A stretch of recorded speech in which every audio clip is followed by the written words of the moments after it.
नमस्ते साथीहरू, स्वागत छ तपाईको आफ्नै च्यानलमा। आज म तपाईसँग एउटा यस्तो विषयमा कुरा गर्न जाँदैछु जुन हामी सबैको मनको घाउ हो। के तपाईलाई कहिले यस्तो महसुस भएको छ कि जिन्दगी हातबाट बालुवा चिप्ले जस्तै फुत्किरहेको छ? तपाई सोच्नुहुन्छ, यो वर्ष त म केही गरेरै छाड्छु। म अब बिहान छिट्टो उठ्छु, व्यायाम गर्छु, नयाँ कुरा सिक्छु, पैसा कमाउँछु। सुरुमा जोश आउँछ, एक दिन, दुई दिन, एक हप्ता तपाई अघि बढ्नुहुन्छ। तर बिस्तारै त्यो जोश सिलाउँदै जान्छ। बिहानको अलार्म बज्छ, तर उठ्न मन लाग्दैन। भोलि गरौँला भन्ने सोच आउँछ र हेर्दा हेर्दै हप्ता महिनामा बदलिन्छ र महिना वर्षमा र अन्त्यमा ऐनामा हेर्दा त्यही पुरानो अनुहार, त्यही पुरानो असफलता र त्यही पुरानो पछुतो मात्र बाँकी रहन्छ। हामी सोच्छौँ, सायद ममा नै केही खोट छ, सायद म अल्छी छु, मसँग त्यो विल पावर नै छैन। तर साथीहरू, आज म तपाईलाई एउटा रहस्य बताउन चाहन्छु। समस्या तपाईमा होइन, समस्या तपाईको तरिकामा छ, समस्या तपाईको सिस्टममा छ।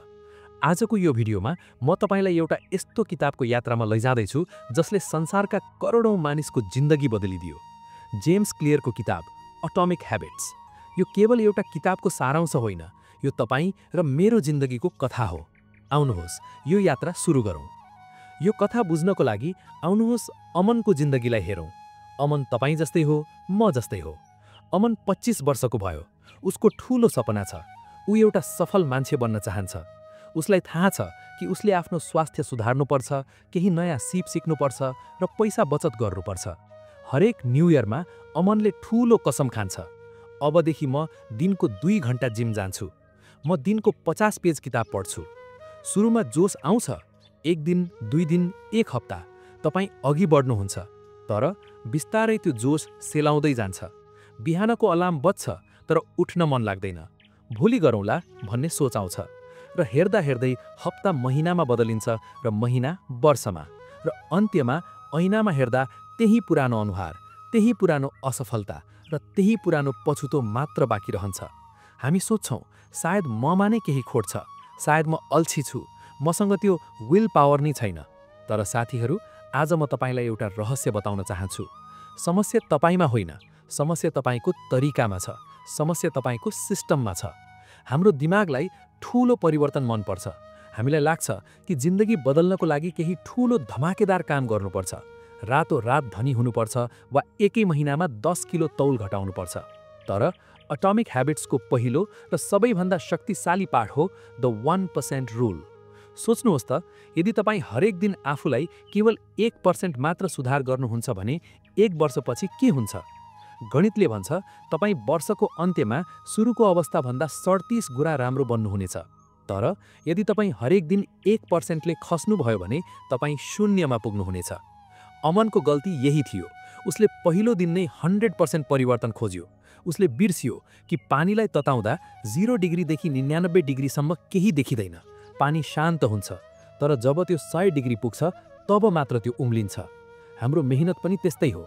तपाईँ आज पढ्नुहुन्छ, भोलि व्यायाम गर्नुहुन्छ, नतिजा देखिँदैन। ऐनामा हेर्दा भुँडी घटेको छैन, ब्याङ्कमा पैसा बढेको छैन। यसलाई जेम्स क्लियरले the plateau of latent potential भन्छन्। यही त्यो ठाउँ हो जहाँ 90% मानिसहरूले हार मान्छन्। उनीहरूलाई लाग्छ मेहनत खेर गयो। तर सत्य यो हो कि तपाईको मेहनत खेर गएको छैन, त्यो जम्मा भइरहेको छ। जसरी ढुङ्गा फोर्ने मान्छेले 99 पटक हथौडा हान्दा ढुङ्गा फुट्दैन, तर 100औं पटकमा फुट्छ, कि त्यो अन्तिम चोटले मात्र फुटेको हो? होइन, त्यो अघिल्लो 99 चोटको नतिजा हो। त्यसैले साथीहरू, सानो हुनुमा नडराउनुहोस्। ठूलो फड्को होइन, सानो पाइलो महत्त्वपूर्ण छ। अब दोस्रो महत्त्वपूर्ण कुरामा जाउँ। अमन किन बारम्बार असफल भयो?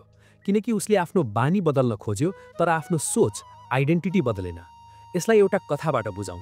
मानौ 2 जना साथी छन् जो चुरोट छोड्न खोजिरहेका छन्। जब कसैले उनीहरूलाई चुरोट अफर गर्छ, पहिलो साथीले भन्छ, "नाइ धन्यवाद, म चुरोट छोड्ने कोसिस गर्दैछु।" सुन्दा राम्रो लाग्छ होइन? तर यसको अर्थ के हो भने उसले अझै पनि आफूलाई चुरोट पिउने मान्छे नै ठान्छ जो अहिले आफूलाई रोक्न खोज्दैछ। अब दोस्रो साथीले भन्छ, "नाइ धन्यवाद, म चुरोट पिउँदिन।" सानो फरक छ, तर अर्थ गहिरो छ। दोस्रो साथीले आफ्नो पहिचानै बदलिसक्यो। ऊ अब चुरोट पिउने मान्छे नै होइन। हामी अक्सर भन्छौँ, "म किताब पढ्न चाहन्छु" वा "म बिहान उठ्न चाहन्छु।" यसको सट्टा अटोमिक ह्याबिट्स भन्छ तपाईँ को बन्न चाहनुहुन्छ त्यो सोच्नुहोस्। म किताब पढ्छु होइन, भन्नुहोस् म एउटा पाठक हुँ। म दौडिन चाहन्छु होइन, भन्नुहोस् म एउटा धावक हुँ। जब तपाईँको बानी तपाईँको इज्जत र पहिचानसँग जोडिन्छ तब तपाईँलाई त्यो काम गर्न कसैले करगाप गर्न पर्दैन। अमनले जबसम्म आफूलाई अल्छी मान्छे जो जिम जान खोज्दैछ भनेर सोध्छ ऊ असफल हुन्छ।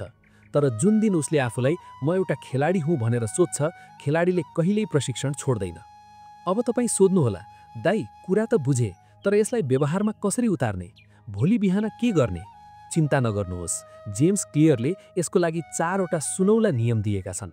आउनुहोस् अमनको उदाहरण लिएर यी 4 नियम प्रयोग गरौँ। नियम 1, मेक इट अब्भियस, स्पष्ट बनाउनुहोस्।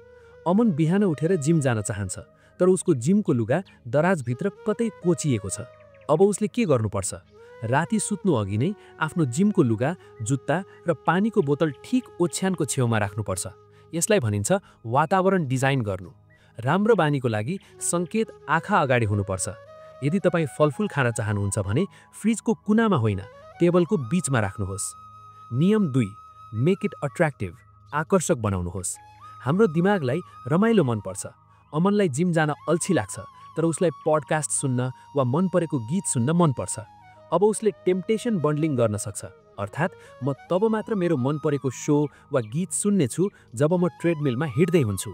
यसो गर्दा गाह्रो काम पनि रमाइलो कुरासँग जोडिन्छ। नियम 3, मेक इट इजी, सजिलो बनाउनुहोस्। यो सबैभन्दा महत्त्वपूर्ण हो। अमनले सुरुमै 1 घन्टा जिम गर्छु भन्यो भने दिमाग डराउँछ। जेम्स क्लियरले भन्छन् द 2 मिनट रुल, 2 मिनटको नियम प्रयोग गर्नुहोस्। कुनै पनि नयाँ बानी सुरु गर्दा त्यो 2 मिनटभन्दा लामो हुनु भएन। म जिम जान्छु होइन, अमनको लक्ष्य हुनुपर्छ म जुत्ता लगाउँछु। म किताब पढ्छु होइन, लक्ष्य हुनुपर्छ म 1 पाना पढ्छु। सुन्दा हँसाउट्रो लाग्छ होइन? हो, तर सुरुमा बानी बसाल्नु ठुलो कुरा हो। एक पटक जुत्ता लगाएर घरबाट निस्केपछि तपाईँ 5 मिनट भए पनि दौड्नुहुन्छ। सुरुमै पर्फेक्ट बन्न नखोज्नुहोस्, मात्र प्रेजेन्ट हुनुहोस्। नियम 4, मेक इट स्याटिस्फाइङ, सन्तुष्टि मिल्ने बनाउनुहोस्। हामीलाई तत्काल इनाम चाहिन्छ। अमनले एउटा क्यालेन्डर भित्तामा टाँस्नुपर्छ। जुन दिन ऊ जिम जान्छ उसले ठुलो रातो एक्स लगाउँछ। 3-4 दिन लगातार एक्स देखेपछि उसलाई त्यो साङ्ख्लो तोड्न मन लाग्दैन। यसले दिमागलाई भन्छ स्याबास, तैँले जितिस्। यी कुराहरू सिकेपछि अमनको जिन्दगी रातारात बदलिएन, तर 6 महिनापछि अमन अर्कै मान्छे भएको छ। कसरी? उसले पहिलो महिना केवल जुत्ता लगाउने बानी बसालेको थियो। दोस्रो महिना ऊ 15 मिनट मात्र जिम गयो। तेस्रो महिना उसले आफ्नो मोबाइल अर्को कोठामा राखेर सुत्न थाल्यो। अहिले अमन बिहान 5 बजे उठ्छ। उसलाई गाह्रो लाग्दैन, किनकि यो उसको पहिचान बनिसक्यो। उसको स्वास्थ्य सुधार भएको छ। उसले 3वटा किताब पढिसक्यो, एकैचोटि होइन, दिनको 5-5 पाना गरेर। उसको अनुहारमा एउटा चमक छ। त्यो सफलताको चमक होइन, त्यो आत्मविश्वासको चमक हो। उसलाई थाहा छ कि ऊ आफ्नो जिन्दगीको ड्राइभर सिटमा बसेको छ। अमनले बुझ्यो कि सफलता भनेको गन्तव्य होइन, सफलता भनेको जीवनशैली हो। साथीहरू, अमनको कथा काल्पनिक हुन सक्छ, तर यसको पाठ वास्तविक हो।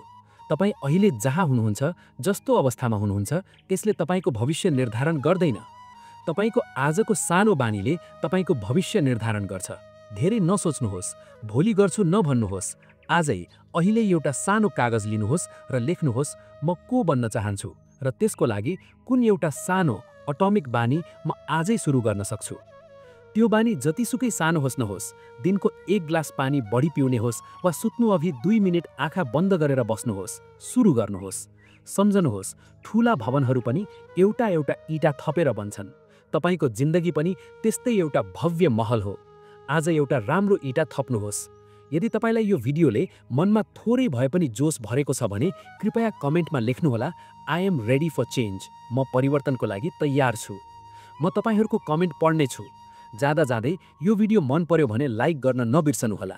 यस्तै जीवन बदल्ने भिडियोहरूको लागि सब्स्क्राइब बटन थिचेर हामीसँग जोडिनुहोला र यो भिडियो त्यसलाई शेयर गर्नुहोला जसलाई यसको साँच्चीकै खाँचो छ। अर्को भिडियोमा भेट्ने बाचासहित अहिलेलाई बिदा चाहन्छु। आफ्नो ख्याल राख्नुहोला र सानो बानीबाटै ठूलो सपना पूरा गर्नुहोला। नमस्ते।